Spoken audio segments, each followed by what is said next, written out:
Selamat datang di Didi TV, sebuah kanal pribadi yang mengajak kita semua memahami tentang diri kita sebagai makhluk ciptaan Tuhan yang paling sempurna.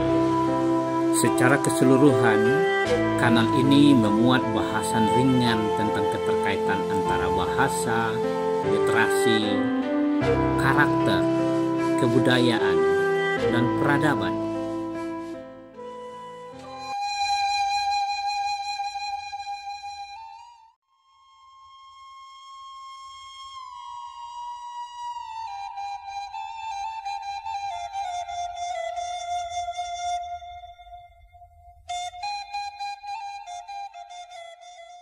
Kali ini kita akan membahas tentang literasi dini membangun karakter bangsa.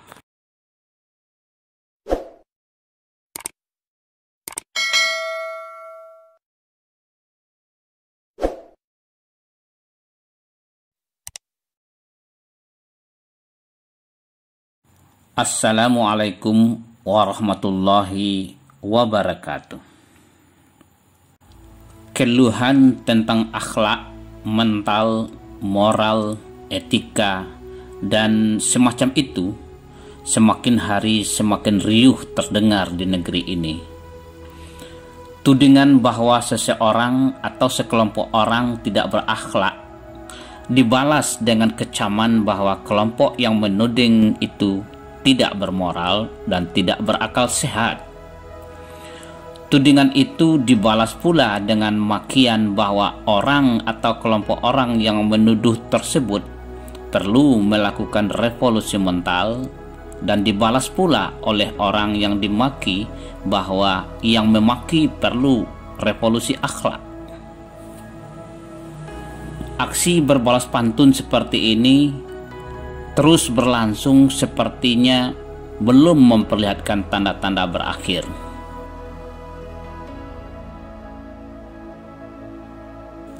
Saudara-saudaraku, silakan Anda terus berbalas pantun, tapi jangan biarkan anak cucu kita mewarisi apa yang terjadi pada kita di hari ini. Apa yang kita tuai hari ini adalah hasil dari apa yang kita tanam pada masa lalu, dan apa yang akan kita petik di hari depan adalah hasil dari apa yang kita semai di hari ini. Mari kita menyemai benih, biju, tampang karakter pada anak cucu kita pada hari ini. Insya Allah kita akan memanennya di hari depan. Sanggupkah Anda yang berbalas pantun pada hari ini menyaksikan balas pantun yang sama berlangsung pada suatu ketika nanti, pada saat Anda sudah tidak berdaya, tak berkuasa, tak mampu berbuat apa-apa?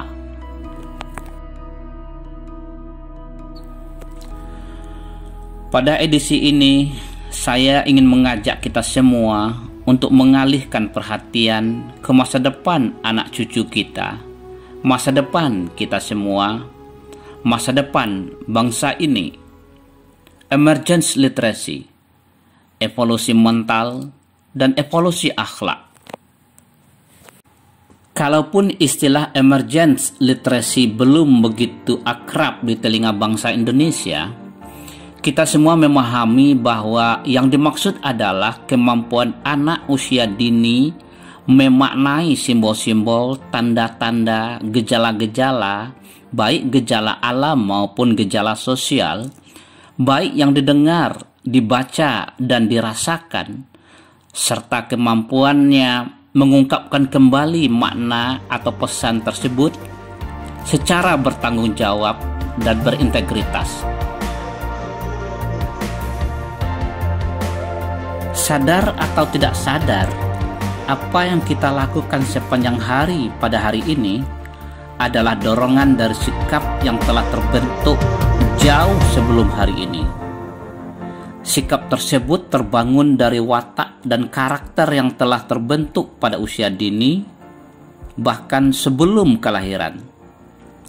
Kalaupun ada perilaku yang berubah pada saat usia dewasa, perubahan itu cenderung bersifat tidak permanen, berdasarkan kepentingan dan tekanan lingkungan, bukan karena watak dan karakter. Sebelum melanjutkan bahasan ini, perlu kita kumpulkan dulu beberapa kosakata, terminologi, atau istilah terkait sehingga mereka tidak mengganjal pemahaman yang sedang kita bangun. Pertama adalah sifat. Sifat adalah keadaan atau atribut yang melekat pada benda yang menjelaskan karakteristik benda tersebut. Kedua, mental. Mental adalah sesuatu yang terkait dengan otak atau mind. Secara spesifik, mental dijelaskan sebagai respon otak terhadap rangsangan dari luar yang mempengaruhi totalitas emosi seseorang. Kemudian sikap.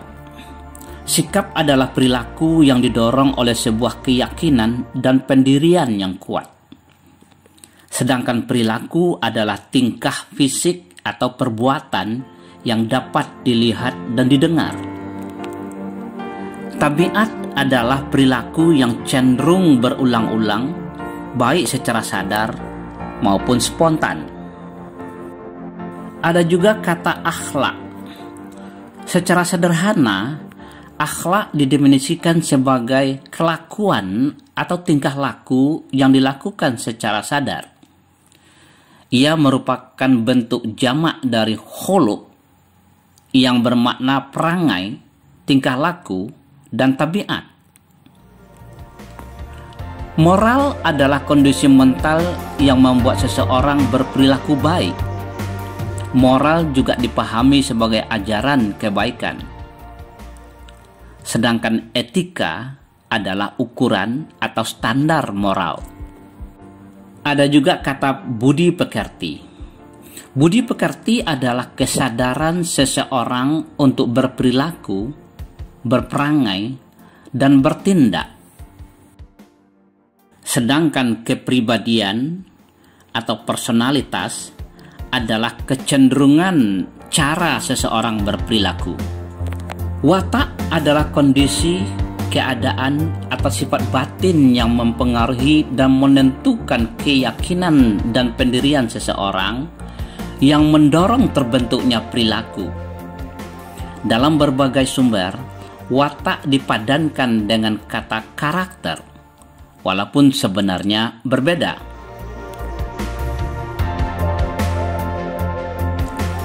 Dari semua penjelasan ringkas tentang istilah-istilah tersebut, ada dua hal yang dibicarakan. Pertama, suatu yang bersifat lahiriah, fisik, yang dapat disaksikan oleh indera. Dan yang kedua adalah sesuatu yang bersifat batiniah, abstrak, yang adanya dan berlangsungnya di dalam otak manusia, sehingga tidak mungkin bisa disaksikan oleh indera manusia. Keduanya jelas saling berhubungan dan mempengaruhi. Pada edisi ini, kita hanya berfokus pada watak atau karakter dan keterkaitannya dengan emergent literacy yang kita sebut sebagai literasi dini.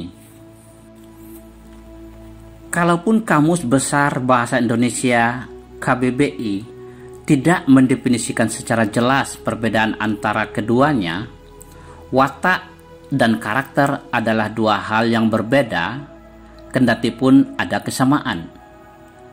Keduanya adalah keadaan dan sifat yang melekat pada batin, namun watak merujuk ke keadaan atau sifat yang diwariskan secara genetis.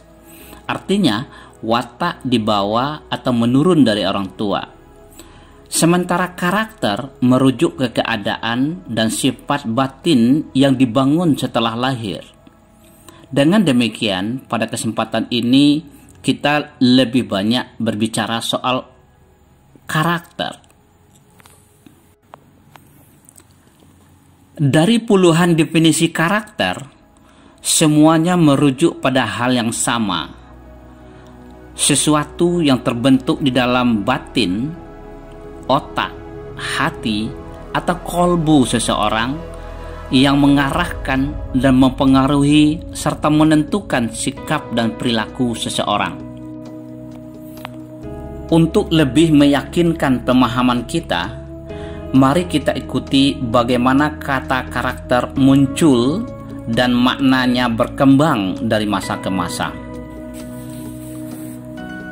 Secara etimologis, kata karakter yang kita gunakan dalam bahasa Indonesia hari ini berasal dari bahasa Inggris character yang muncul pada pertengahan abad ke-14 yang bermakna simbol atau tanda yang dipasang pada tubuh manusia. Pada awal abad ke-15, makna kata karakter berkembang ke simbol atau gambar yang digunakan pada sorcery atau kekuatan magis atau sihir. Baru pada abad ke-15 akhir, kata karakter bermakna simbol grafis atau huruf alfabet untuk mewakili bunyi ujar yang dihasilkan oleh alat ucap manusia. Jauh sebelum itu, kata karakter sudah ada dalam bahasa Old French, karakter, yang pada abad ke-13 merubah menjadi karakter. Kata ini berasal dari bahasa Latin karakter yang diadopsi dari bahasa Yunani karakter yang bermakna tanda yang digoreskan atau diukir. Selain itu, kata ini juga bermakna simbol yang digoreskan dalam batin atau kolbu. Jika ditelusuri lebih jauh ke belakang, kata ini mulanya bermakna alat untuk menggores atau menandai yang berasal dari kata karasein yang bermakna menggores yang berasal dari kata kharak yang bermakna tongkat atau benda runcing yang dipakai untuk menggores di atas benda padat datar seperti papan atau logam. Pada masa Helenistik, pengertian karakter telah meluas ke makna metafora kualitas seseorang atau individu. Namun, karakter didefinisikan sebagai serangkaian kualitas yang menjelaskan seseorang atau sesuatu, yang membedakan seseorang atau sesuatu tersebut dari yang lain, baru muncul pada tahun 1640-an. Akhir-akhir ini, dunia teknologi komputer juga menggunakan kata karakter untuk menjelaskan simbol yang muncul di layar komputer atau teknologi sejenis, baik berupa huruf, angka, maupun tanda baca dan simbol-simbol lainnya. Dari paparan tadi, kita dapat memahami bahwa kata karakter pada dasarnya bermakna goresan, ukiran, tanda, atau simbol yang dibuat pada permukaan benda padat datar. Bila benda cair seperti air, cairan timah, cairan logam, dan lain-lain dituangkan di atas benda tersebut, maka benda cair tersebut akan mengalir mengikuti lika-liku goresan ukiran tersebut. Jika cairan tersebut membeku di atas goresan tersebut, maka ia akan terbentuk seperti goresan tersebut. Kalau dianalogikan ke permukaan bumi, maka karakter adalah lika-liku goresan pada permukaan bumi yang dialiri oleh air dari puncak gunung sampai ke bibir pantai, yang dikenal sebagai sungai. Goresan ini sudah terbentuk secara alamiah dalam waktu yang sangat lama, ratusan bahkan ribuan tahun. Itulah hakikat karakter. Sama halnya dengan karakter pada manusia, sikap dan perilaku seseorang akan mengalir secara alamiah, spontan, baik dalam kondisi sadar maupun di bawah sadar, mengikuti lika-liku goresan batin yang telah terbentuk sejak awal kelahiran seseorang. Dengan kata lain, karakter seseorang sebenarnya terbentuk pada usia dini. Bahkan banyak yang meyakini bahwa masa yang paling dominan dan strategis pembentukan karakter adalah usia dini. Ketek tak anjo-anjo, gadang tak bau-bau, kok lah tuo terubah tidak. Petata ini bermakna bahwa bila sebuah karakter sudah terbentuk sewaktu kecil, maka dia akan terbawa selama masa dewasa dan tidak akan berubah sampai usia tua.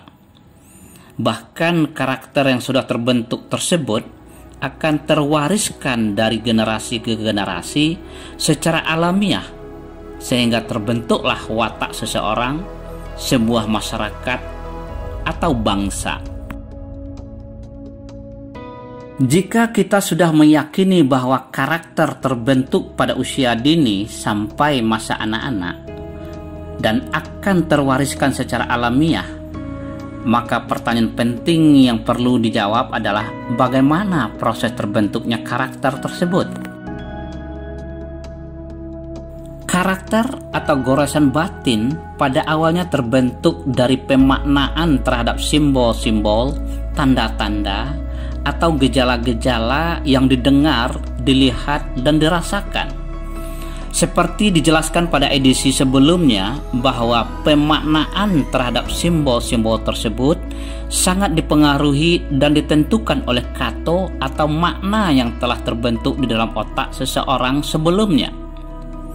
Makna atau kato tersebut semakin lama semakin dalam dan mendalam, dan semakin luas membentuk lika-liku goresan batin seseorang.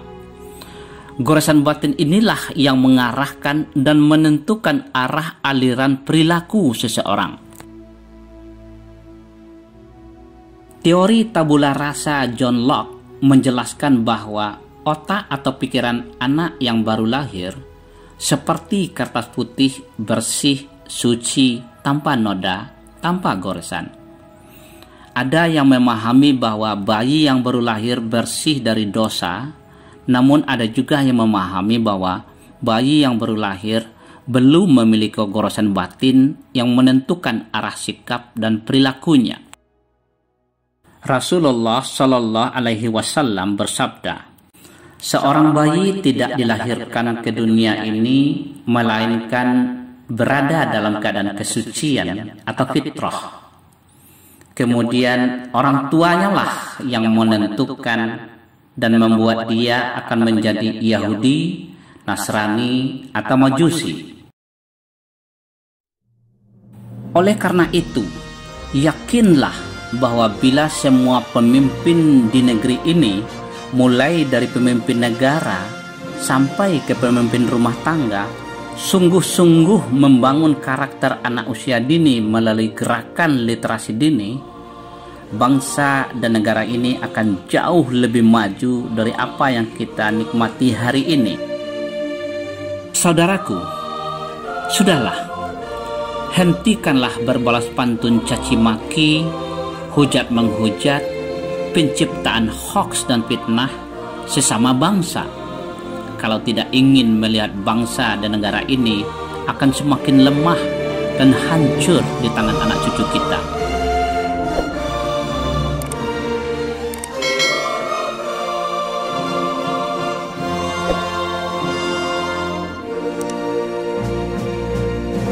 Apa saja isi, konten, muatan kato yang mestinya kita goreskan pada anak usia dini? Topik ini akan kita bahas pada edisi berikutnya.